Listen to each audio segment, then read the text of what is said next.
Tujuannya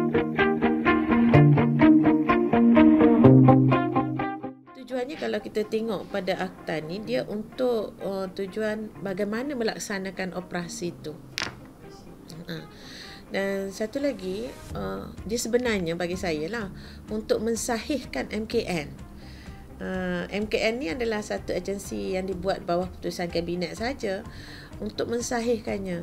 Tapi kalau orang kata di mana perlunya ada Majlis Keselamatan Negara, polis pun dah ada dia jabatan dia sendiri, dan askar pun ada jabatan sendiri. Mereka boleh berhubung begitu saja. Tapi ada juga jabatan-jabatan lain, entiti-entiti keselamatan lain ataupun pihak yang terlibat lain, seperti orang kata Kementerian Dalam Negeri, Komunikasi, semua tu, dia tidak ada jawatan kuasa khusus untuk menangani persoalan begini. Jadi MKN ni di situ untuk mengkoordinasikan semua. Dan kalau kita lihat tujuan penubuhan MKN ni dalam akta ni, dia jelas, dia kata untuk merumuskan dasar dan langkah strategik untuk menangani masalah dalam ketidaktenteraman awam tu. Contohnya di Lahad Datu, satu keadaan yang mencabar keselamatan di Lahad Datu, dan pada keseluruhannya dia juga boleh mencabar maruah Malaysia secara umum lah. Dan keadaan di Lahad Datu tu dia tidak tenteram kan, dan pihak-pihak, dan dari segi penguatkuasaan, dari segi pengendalian kawasan keselamatan tu, dia memerlukan gabungan antara entiti-entiti keselamatan, contoh polis, tentera, maritime. Jadi kita perlukan agensi-agensi ini bergerak dengan serentak, dan dalam keserentakan itu kita perlukan satu koordinasi.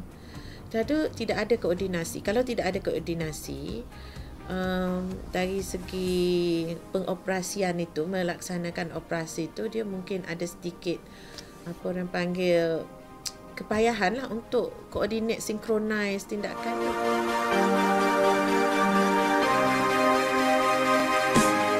Ikutkan peruntukan lah yang orang bimbang dalam amalan. Kalau peruntukan ni dia macam ni,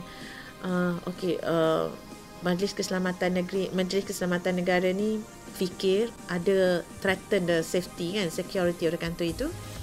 Majlis Keselamatan pun negara pun nasihat kepada Perdana Menteri isytiharkanlah kawasan keselamatan ni. Pada Perdana Menteri pun saya isytiharkan kawasan keselamatan. Lepas tu dia wartakan. Immediately selepas dia wartakan tu, dia hendaklah bentangkan dalam Parlimen. Habis tu Parlimen setuju ke tak setuju dengan perisytiharan tu, dia buatkan satu resolusi. Kalau Parlimen buat satu resolusi tak setuju, maka terbatal lah warta tu. Tak setuju untuk perisytiharan tu kan. Kalau setuju, dia expire 6 months.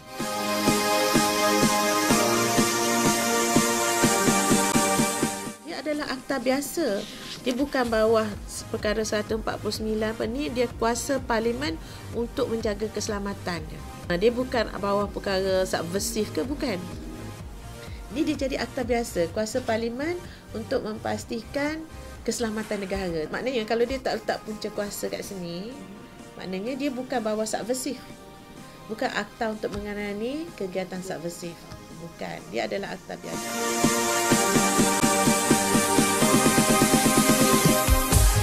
Dalam undang-undang ni kita ada undang-undang substantif. Satu lagi undang-undang prosedur. Contoh macam kanun keseksaan tu ialah undang-undang substantif. Substantif ni apa? Contoh dia akan kata perbuatan ini adalah satu kesalahan. Tapi kita nak tangkap orang tu, kita mesti ada prosedur. Tak boleh main hantam je polis nak kita tangkap je, tapi dia ada prosedur dia.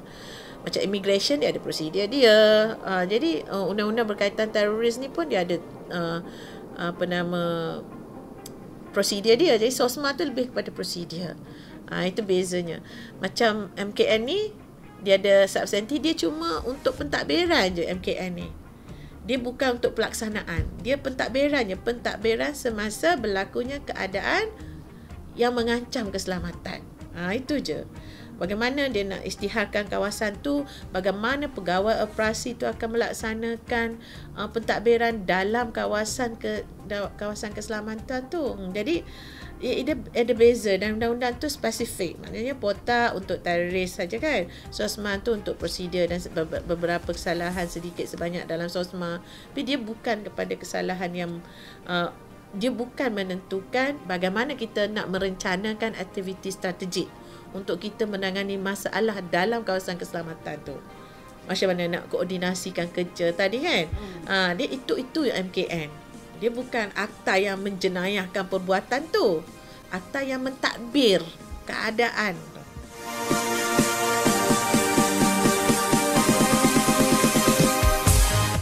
Kalau kita buat proklamasi darurat, dalam kawasan tersebut tergantunglah perlembagaan. Maknanya kita tak boleh pakai perlembagaan lagi. Tapi kalau security ni masih lagi tertakluk pada parlimen.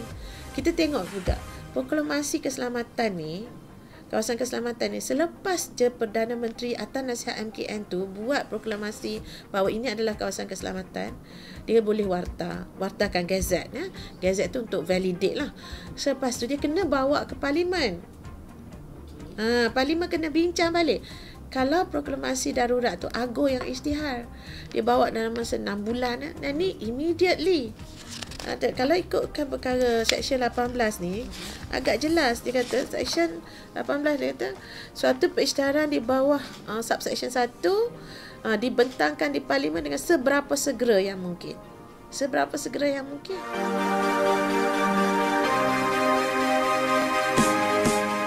Akta MKN ni adalah satu akta untuk menubuhkan Majlis Keselamatan Negara.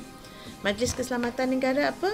Berfungsi untuk menentukan strategi menangani masalah keselamatan. Susun atur entiti-entiti keselamatan negara. Siapa yang ni, bagaimana nak dapatkan input dari koordinasi, input dari PAT, input daripada IGP, mensinkroniskan semua tu. Setelah itu, apabila MKN ni dah isytiharkan kawasan keselamatan ni, kalaulah ada seseorang yang ditangkap dalam kawasan keselamatan tu, dia bukan dituduh bawah MKN. Dia akan dituduh di bawah akta-akta lain. Seperti mungkin kalau teroris, mungkin dia kata bawah POTA.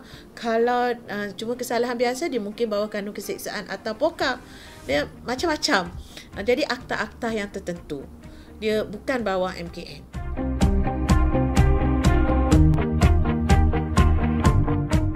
Aspek undang-undang ni kadang orang tak boleh beza. Ingat, kadang-kadang is misleading juga. Our lawmakers pun mislead the public. Mislead the public maknanya bagi saya, kalau kita macam nanti akan guna akta ni untuk tangkap orang pembangkang. Tak, saya fikir kadang-kadang kenapa kita perlu kita perlu bercakap tentang asumsi saja. Kenapa kita tidak nampak kekuatan akta tu? Kita sama-sama tolong negara untuk jaga keselamatan. Dalam keadaan gawat, saya guna gawat dalam keadaan ancaman keselamatan berapa ratus orang kita dalam Daesh tu semua tu, kita rasa macam sesuatu yang kita perlu menghadapi cabaran, dan undang-undang kita perlu perkasa. Walaupun kita di target nombor 40 lebih katakan, but ours is very fragile. Mana-mana country in the world now is very fragile with security. Jadi kenapa kita perlu bawa undang-undang ini dalam bentuk negatif? Bagi saya, keselamatan negara, we put it as the first. Kalau keselamatan terancam, tak ada guna dah semua benda ni kan. Jadi kita carilah kebaikan. Kelemahan tu kita boleh baiki. Kalau kita nak buang semua akta tu yang ada kekuatan, dengan kelemahannya sekali kita buang, di mana kita nak cari kekuatan untuk kita menjaga keselamatan negara?